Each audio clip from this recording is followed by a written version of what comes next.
CTV News at 5 with Hudson Mack. Good evening. Thank you for being here. Transit service in Greater Victoria could grind to a halt next Tuesday. That's the day that bus drivers and mechanics say they'll take job action affecting your commute unless there is some kind of movement and negotiations in the meantime. And there are no talks scheduled. CTV's Louise Hartland's following the story. She joins us live with the latest. Louise.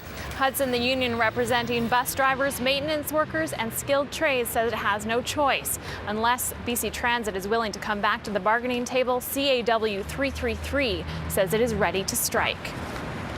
Bus drivers ramped up their job action today by refusing to wear their BC Transit uniforms. The clock is ticking, and the union says unless BC Transit returns to the table, the uniforms will stay off through the weekend. And job action will escalate, affecting thousands of passengers next week.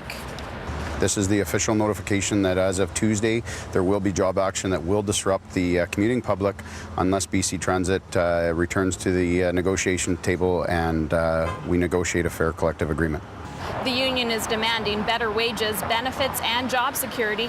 CAW 333 says it hasn't had any communication with BC Transit since Friday, when it says the employer walked away from the table.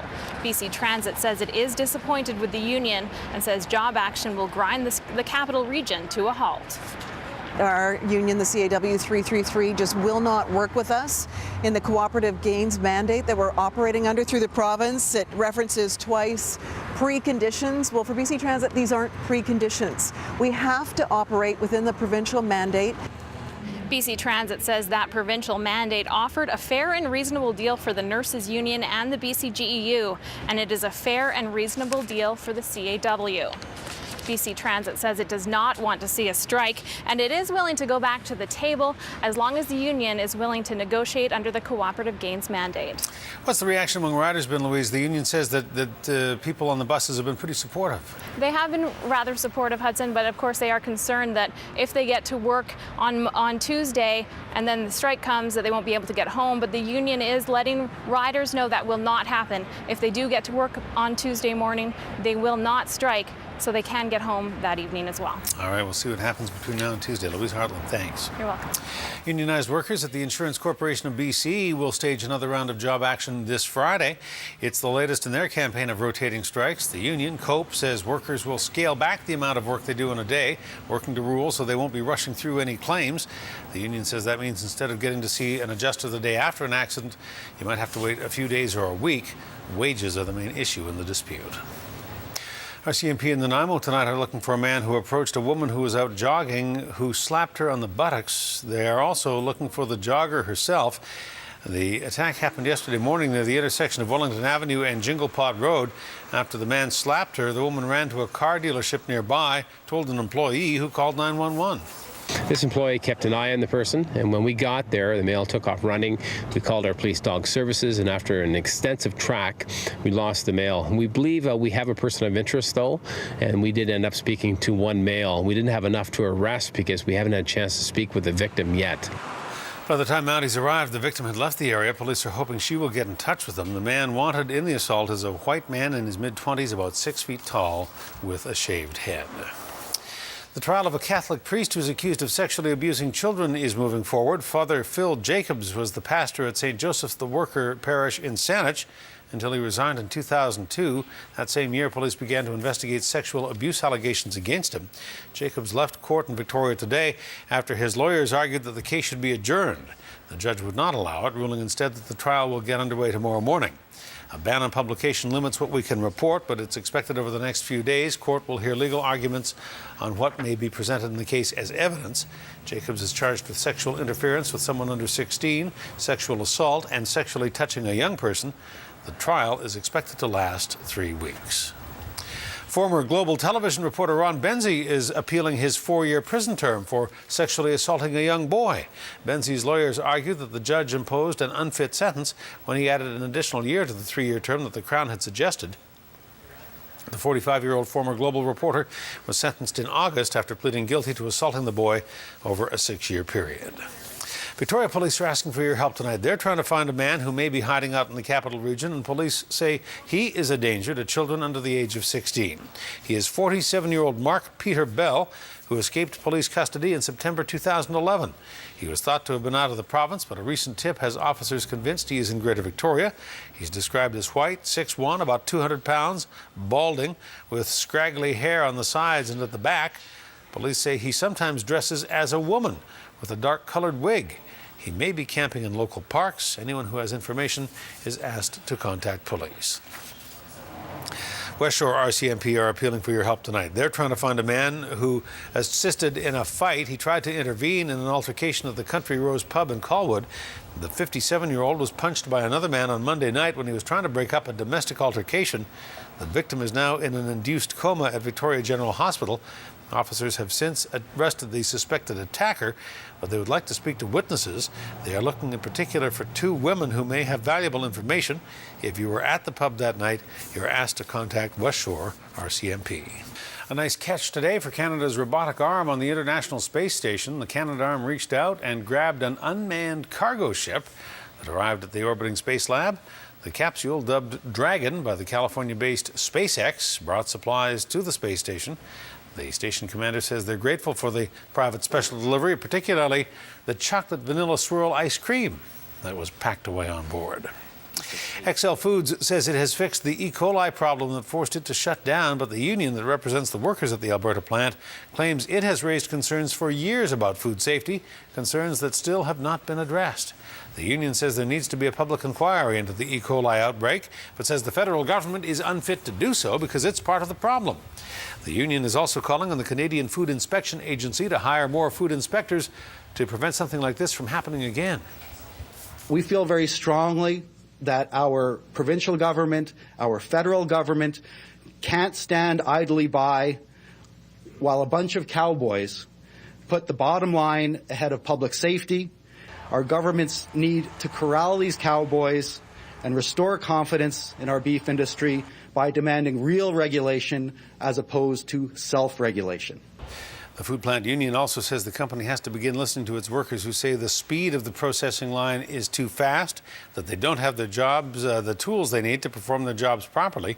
More than 1,800 beef products from XL have been recalled. 11 people in 4 provinces have been made sick with E. coli, including a man from Nanaimo. Consumer news tonight. If you drive a Toyota, you'll be interested in this. More than 7 million Toyota vehicles are being recalled worldwide to fix a faulty power window switch. Nearly 240,000 vehicles in Canada are affected. Toyota says the switch on the driver's side did not have grease applied evenly during production. That may cause friction and, in some cases, smoke. No crashes or injuries have been reported due to the problem. More than 24 Toyota models produced from 2005 through 2010 are included in the recall, including the Yaris, Corolla, Matrix, Camry, RAV4, Highlander, Sequoia, as well as several other models as well.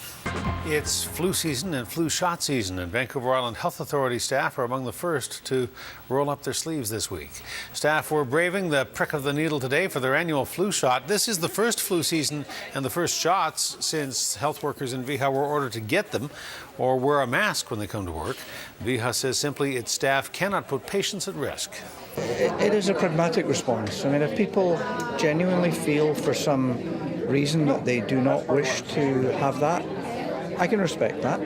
But we can't put our patients at risk, so they will not be allowed to practice or work in an environment where they are not protected. And quite seriously, it is our responsibility as care providers to do this. So I'd encourage all our staff to come out and be part of it. Our whole team today, leadership team is here, all being jabbed, so it starts at the top. Viha says it's leading by example and encourages you to get a flu shot this year as well. Beginning October 22nd, Viha will set up clinics up and down the island where you can get a free vaccination. To find out more where to get your flu shot, go to viha.ca. Meantime, for the 4th year in a row, the Vancouver Island Health Authority has been named one of Canada's top 100 employers. Viha says it credits its 18,000 staff, its 1,700 physicians, and 3,600 volunteers for the honor. Viha is the only healthcare provider in Western Canada to be recognized in the survey by MediaCorp Canada. The full list of the top 100, including detailed reasons for Viha's selection, can be found at canadastop100.com. Politics now, and BC Conservative leader John Cummins says infighting within his party has not hurt its membership numbers nor its bottom line, and he says he has no plans to step aside. 14 party members resigned by the deadline set by the party today after Cummins laid down an ultimatum that they get in line by noon or pack up and leave. Cummins points out that since early September, the party has signed up 381 new members, more than making up for the loss of dissidents. He also says the party has raised more than $200,000 in 9 months, and the Conservatives have firm pledges for another $150,000 by the end of the year. The folks are showing a tremendous confidence in the BC Conservatives. There's been some bumps along the road, but we're quite eager and look forward to the election next May. We're focused on that, and we're expecting that we will do very, very well come next spring. But Conservative dissidents are still calling for Cummins to step down. The party's ignoring those calls, as is the leader, pointing to a recent poll where 70% of the members said no to a leadership review. The students at Cummins College are rolling out a political strategy to help encourage more young people to head to the polls in the provincial election next May. The Cummins College Student Society launched its Rock the Vote campaign at the Elections BC office in Victoria today. The society handed over voter registration forms that they collected during the first month of classes, providing them to the province's chief electoral officer. The students say they will continue to register voters on campus, hoping to increase the youth voter turnout. The most important part is to start registering people to vote, gets them aware of what's happening early on. You can register at the polling booths, but it's easier to just do it now. It takes about 30 seconds, and we're basically just telling students what's coming up and letting them know that we're going to be here to help them become engaged in the provincial elections. The Cummins Student Society says more than 500,000 eligible voters under the age of 34 did not vote in the last provincial election. They're hoping to change that. Engineers with the Enbridge company say they have been told to equip the Northern Gateway oil pipeline with the best spill detection system in the world, but the company admits that even those systems sustain leaks every now and then. The man in charge of leak detection for Enbridge was testifying in Prince George today at the hearings into the project. He says the company is testing every spill detection technology available, and he says cost is not a factor. He also says that the company has made major changes to its procedures after an Enbridge pipeline spilled into the Kalamazoo River in Michigan in 2010. The province says it's extremely concerned about the answers that Enbridge is giving at these hearings. The Environment Minister says they are often incomplete, lack commitment, and suggests that the company is not taking the concerns of British Columbians or the government seriously.